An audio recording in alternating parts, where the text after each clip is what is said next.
Hi there. Today, I want to talk about something that is probably one of the most important components of my coaching practice for many years, even back when I was a hypnotherapist and was a counselor and helping people in that capacity.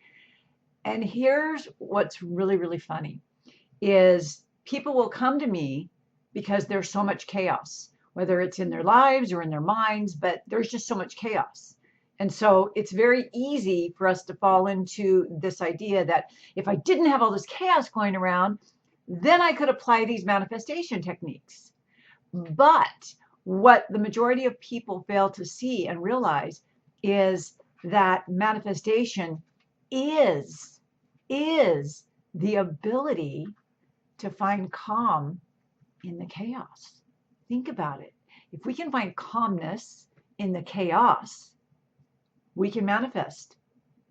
And people don't want to hear that. They're like, well, just tell me what to do. Do I close my eyes? How do I count to 10? What do I do? You're missing the point. When we ask these questions, we're missing the point. What if, just go out on a limb with me here.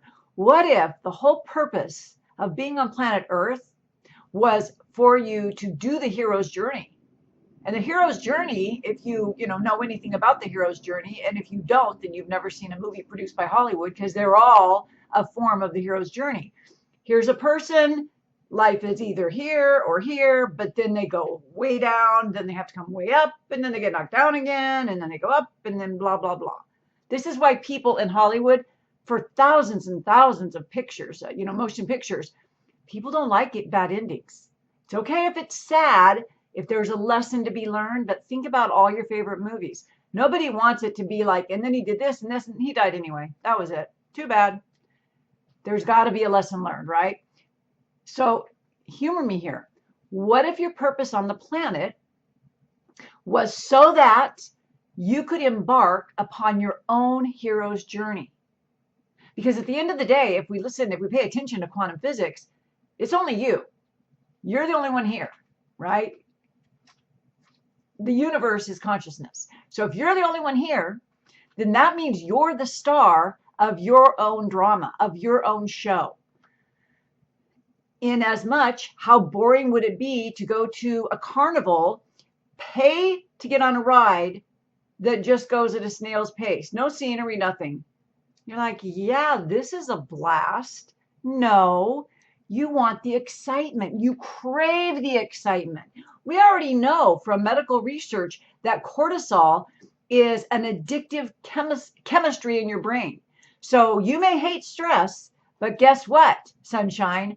You thrive on it. So what if the purpose of you being on this planet was simply so you could embark upon your own hero's journey, which is gonna contain trauma and trials and errors, ups and downs. That is life. But what if the true reckoning, if you will, is in how well you contended with life, how well you managed yourself in the midst of chaos? What if that's what it was all about? What if it was really, really all about going through this chaos and coming out above? And sometimes we don't. Sometimes we succumb and we're like, oh my God, life sucks. Give me a bottle of wine. And I get that.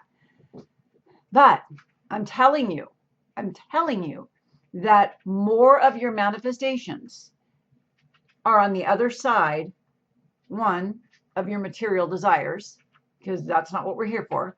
It's nice to have good things. We want to have things that make us feel good. We want mud baths and margaritas and massages. We want money and trips. We want all that, and that's perfectly fine. But if we want all that to fill a void, an emptiness that we're feeling, thinking material things are going to fill a spiritual vacuum, then we're sadly mistaken. And that's why you see people who get really famous and really wealthy get really stupid or want to kill themselves or self-destruct in some other way, because it's not true joy. So it has to start from this place of calmness. And the challenge that I have as a coach is nobody wants to be calm in the chaos. People are like, but what do I do about this? And it's like, let's just calm down. Let's breathe through it. Let's do some EFT. Let's do whatever we need to do. And just be here, be one for just a second. And I'm not being all philosophical Ram Dass, in an ashram. I'm not being like that at all. I like to have nice stuff. I like to have a thriving business. I like to have fun. I like wine. I like margaritas. I like mud baths. I like all that stuff. But the problem that I have seen, and this is all coming because I'm starting a new book project, which I'll talk about shortly, not in this video. But the problem as I see it is that we are so hypnotized into thinking we are just physical beings having a physical experience. And that way we're just going for physical attainment. We're missing the point of why we wanted to be on this planet. And the reason I bring this up is because I fear that if more people don't realize that, those people are going to learn the hard way. And they're going to have to come back and do it again the hard way. So there's this, it's this compromise. And in fact, in the Bible, Jesus said, be in this world, but not of it. And that's exactly what I'm talking about here. The chaos is part of this world. But if we get all sucked up into it, and if we think it's just this physical world and we just need to get these physical things done and these physical accomplishments and these material things, we're missing the whole point. Life is all about polarity. It's about contrast, right? In fact, if it wasn't for contrast, we wouldn't have new inventions, right? People they wanted to fly in the air. So the Wright brothers, out of their love and passion for flight, they did it. They helped us out with it, right? Anything you can think of that's been an invention was based on chaos or a lack of organization, a lack of invention. And then someone invented it, right? And who was it? Thomas Edison. Everyone talks about his 10,000 mistakes or his errors. And he said, no, I didn't have 9,999 errors. It took me that many tries to get the electrical light bulb. But see, he had a vision. He knew what he wanted. Lots of chaos. Can you imagine 9,000 inventions and none of them take off? Hello. In our modern day Karen society, people would quit after 2 tries. Nope, that didn't work. I need something new. Am I right? So the whole idea is, here's your vision and you want it and you deserve it, but you're surrounded by the lack of it, which we're calling chaos, like people pushing you, circumstances bending you, bills coming due, clients yelling at you, all of these things that we're calling chaos. And so you're saying, I can't have that vision because of this. And I'm telling you, in no uncertain terms, you can have this vision because of that. But you have to get above it, outside of it, away from it. And you can't do that when you're sitting in the middle of it.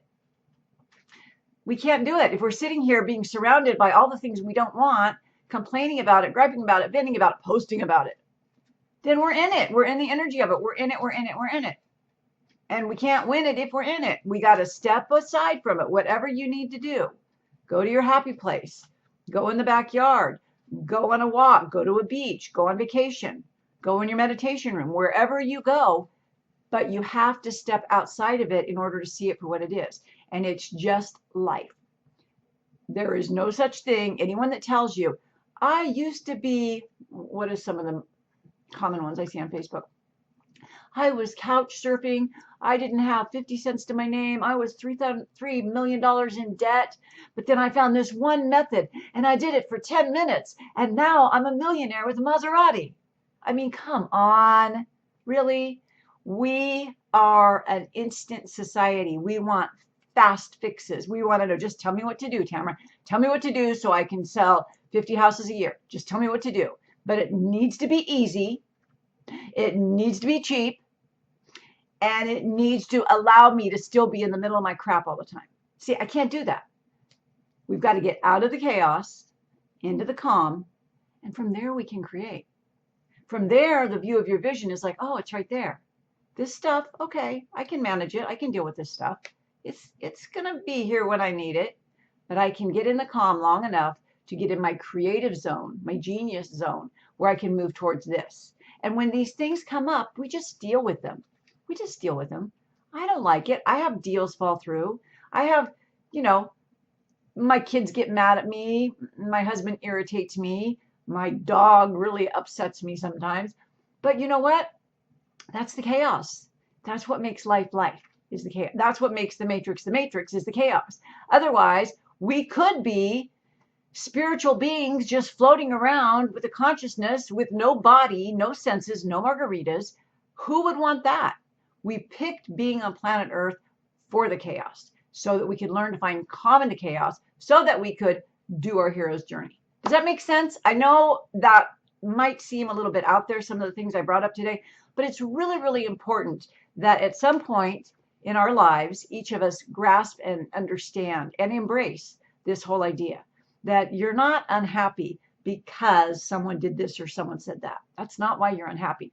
You're unhappy because you've lost connection with your spiritual side, right? Your non-physical side, your source, whatever you want to call it, doesn't matter. And you've lost sight of the vision that you have. Or I'll do another video on this. The vision you have isn't really your true north. Okay? So finding calm in the chaos is what this trip is all about. I hope you enjoyed this. I hope it's brought some sense of clarity or at least momentary entertainment to you. Check out my links below, and I hope you have a beautiful day. Thank you so much for watching.